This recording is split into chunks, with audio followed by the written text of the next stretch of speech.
Você fala muito da como o mundo foi criado, né? A Batalha dos Deuses e tal. Eu vou contar uma historinha que eu tava pensando mais cedo, que tem a ver com uma reforma que eu tô fazendo na minha casa, e vou colocar isso como se fosse uma metáfora da criação do mundo, e vou perguntar a sua opinião depois. Pode ser, Vilela? Pode, claro. Tô meio que atropelando, Relaxa. dando de entrevistador aqui. Vamos lá. Então, eu sou dono de um imóvel lá em Niterói. Comprei uma casa abandonada lá, tava cheio de morcego, rato, tudo. E aí comprei e tô reformando já há alguns anos, né? Eu sou o dono da obra. Eu comprei, aquele terreno é meu. Aí eu contratei um arquiteto, que na verdade são dois arquitetos. Eu vou falar um arquiteto para ficar mais parecido com o que a maçonaria fala do grande arquiteto do universo. Só para dar uma moral pra Isa e a Clara, que são as arquitetas, né? Pra não falar, ué, que história é essa de arquiteto? Somos duas meninas? Então vamos supor, contratei um arquiteto. Montei um projeto. Apresentei esse projeto pro meu amigo Rossini, que é o empreiteiro. E o Rossini, contratado, trabalhando junto com as arquitetas, colocou um encarregado da obra e contratou os peões de obra. E a obra tá rolando. Eu sou o dono da obra. Aí tem o arquiteto, e tem o empreiteiro, e tem o encarregado, e tem os peões. Só quem manda na obra sou eu, foi eu que contratei. Aí vamos supor que, e isso é fato, a obra tá em Niterói, eu moro em São Paulo. Eu sempre vou lá e olho para ver se o que está sendo feito está de acordo com o projeto e com o que eu quero. Às vezes a gente chega, eu e minha esposa chegamos lá e falamos, isso aqui não era assim, tinha uma janela aqui, cadê? Ah, mas não tá no projeto. Eu falo, tá no projeto aqui, ó. Ih, rapaz, desculpa. Ok. Aí vamos supor que um dia eu chego lá na obra e tá tudo diferente. Aí eu falo, o que tá acontecendo? Não, a gente vai fazer do nosso jeito agora. Eu vou falar, não, então vou ter que demitir vocês. Aí começa o quê? Uma briga, uma lide, né? Uma confusão. Aí eles falam, não, mas a gente tomou posse do teu terreno. A gente pegou um uso capião, que você ficou muito tempo longe e agora essa propriedade é nossa. Eu falei, não, vou chamar meus advogados, vocês estão demitidos. Aí eles saem dessa obra dizendo que eu sou o líder usurpador que cada hora fala uma coisa, que tinha um projeto, e eles seguiram o projeto, mas eu inventei mudança no projeto, e eles começam uma campanha de difamação contra mim, dizendo que eu sou um patrão horroroso, esquizofrênico, que cada hora eu quero uma coisa e não sigo o projeto original.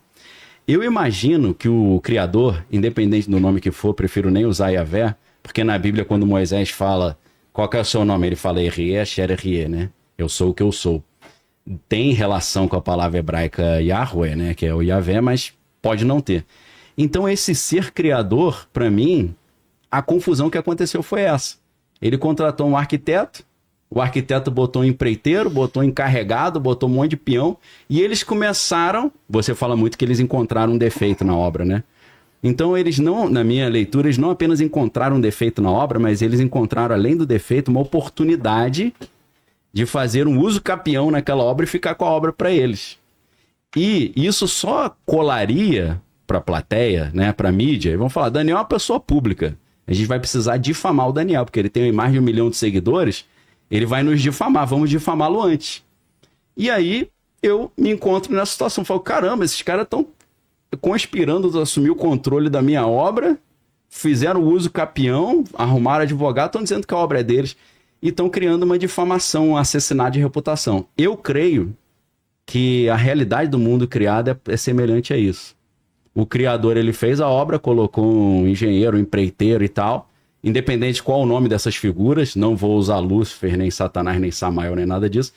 Eu creio que aconteceu isso independente de quem é quem e qual é o nome de quem. Uhum. E virou uma confusão. Cada um querendo assumir a obra. Essa obra. E aí os moradores do condomínio, uma parte fala assim, Daniel tá certo. Outra parte fala, não, os arquitetos estão certos. Porque Daniel não pagou, eles tiveram que botar dinheiro do próprio bolso.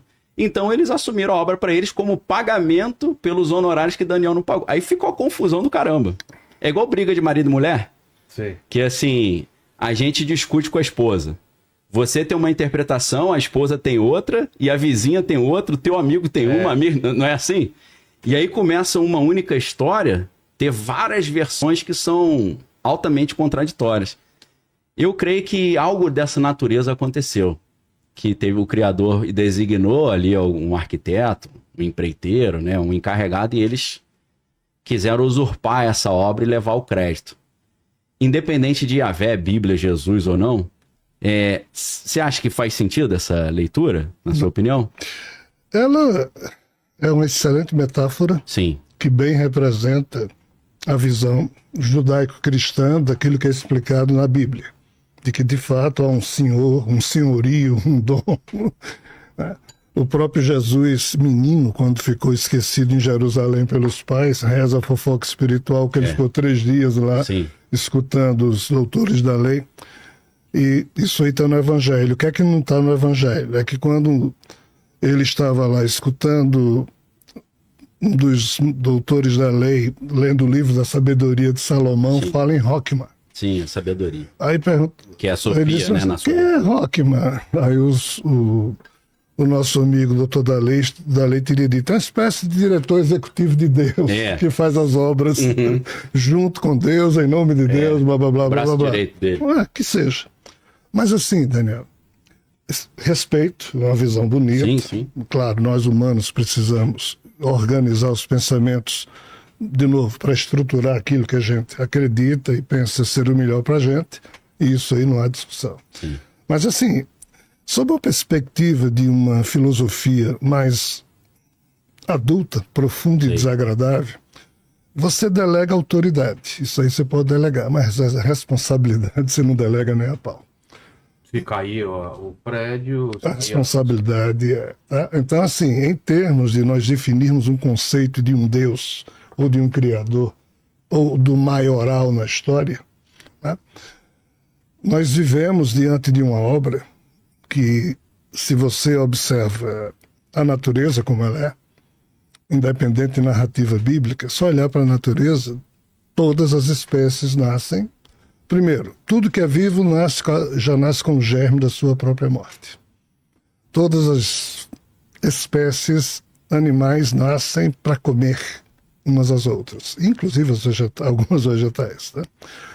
Schopenhauer, ele define algo como sendo um diagnóstico que ele fez observando a vida, e ele diz que a dor da presa é sempre muito superior ao prazer do predador, como se uma resultante do hábito do cotidiano, já que todo mundo mata todo mundo, mas assim, quem morre dói mais do que quem mata em termos de... aquela ideia, pimenta no olho dos outros não dói. Pois é. Então, assim, essa definição que Agostinho de Hipona deu no século IV, quando a turma dizia, Agostinho, afinal de contas, Deus é perfeito? Deus tem que ser perfeito. Onisciente, onipresente, maravilhoso, cheiroso, blá, blá, blá, charmoso. Agostinho, mas a vida é cheia de defeitos, então se conhece o fruto pela árvore, e ele dizia, não, a vida não é cheia de defeitos, não, a vida é maravilhosa, e quem a partir de hoje disser que não é, vai para o inferno.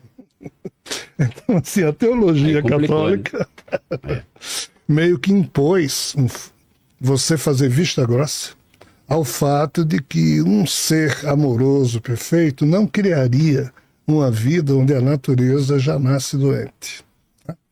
E indo para a ciência, a vida surgiu aqui na Terra, nosso planeta tem 4,6 bilhões de anos, há cerca de 3,8 bilhões de anos a primeira molécula viva surgiu aqui, ainda que ninguém saiba de onde veio, mas tem as 3 teorias científicas, panspermia balística, dirigida, geração automática, espontânea.